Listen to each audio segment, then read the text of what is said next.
Mesdames et Messieurs, au lendemain du 30 août 2023, plusieurs personnes ont été interpellées puis entendues. À l'issue des enquêtes préliminaires, le procureur de la République, près le tribunal de première instance de Libreville, ouvrait une information judiciaire contre 13 d'entre elles, dont Sylvie Marie-Aimée Valentin, épouse Bongo, et Noureddine Bongo Valentin, pour détournement des deniers publics, complicité de détournement des deniers publics, blanchiment de capitaux, complicité de blanchiment de capitaux, troubles aux opérations du collège électoral, corruption, concussion, usurpation de titres et de fonctions, faux usage de faux, recel, contrefaçon des imprimés officiels des institutions, contrefaçon du sceau de l'État et association de malfaiteurs. Faits prévus et punis par les dispositions des articles 48, 49, 101, 109-1, 112-3, 115, 116, 117, 133, 193, 194, 312 et 320 du Code pénal. Inculpés de ces chefs par le juge d'instruction spécialisé en charge du premier cabinet, ils étaient tous inculpés puis incarcérés, à l'exception des nommés Steve Zeko Dieko, Jordan Camuset et Gabin Ota Ndumba.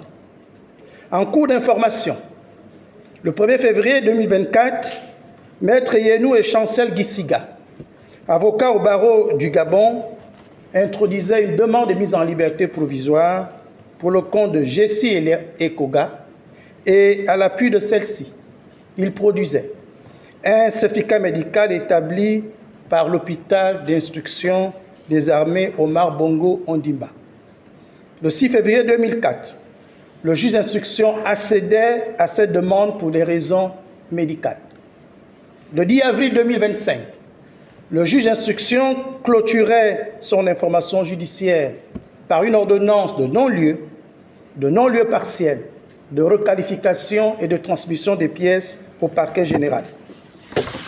Le 28 avril 2025, l'entier dossier était transmis au procureur général aux fins de saisine de la chambre d'accusation. Le 12 mai 2025, Maître Yubé Kalé, avocate au barreau du Gabon, adressait au procureur général des demandes d'élargissement provisoire pour le compte de Sylvie Marie-Aimée Valentin, épouse Bongo, et Noureddine Bongo Valentin. Dans celle-ci, elle alléguait que l'état de santé de ses clients était préoccupant et produisait à cet effet des certificats médicaux délivrés par le médecin-chef de la prison et par le médecin général Jean-Raymond Zenzé de l'hôpital d'instruction des armées Omar Bongo Ondimba. Saisi par le procureur général, l'agent judiciaire de l'État déclarait ne pas s'opposer aux dites demandes pour des raisons humanitaires. Le mercredi 14 mai 2025, la première chambre d'accusation spécialisée leur accordait la liberté provisoire en raison notamment de leur état de santé, devenu incompatible avec le milieu carcéral selon leurs médecins traitants. Je tiens à rappeler que la liberté est le principe et la détention l'exception, et que cette mise en liberté provisoire, qui a été ordonnée pour des raisons médicales, s'inscrit dans le strict respect des dispositions des articles 132 et 143 du Code de procédure pénale. Enfin, je précise que cette mesure, cette décision de mise en liberté provisoire n'interrompt nullement le cours normal de la procédure qui se poursuivra jusqu'à la tenue d'un procès juste, transparent, équitable et dans les délais raisonnables. Je vous remercie.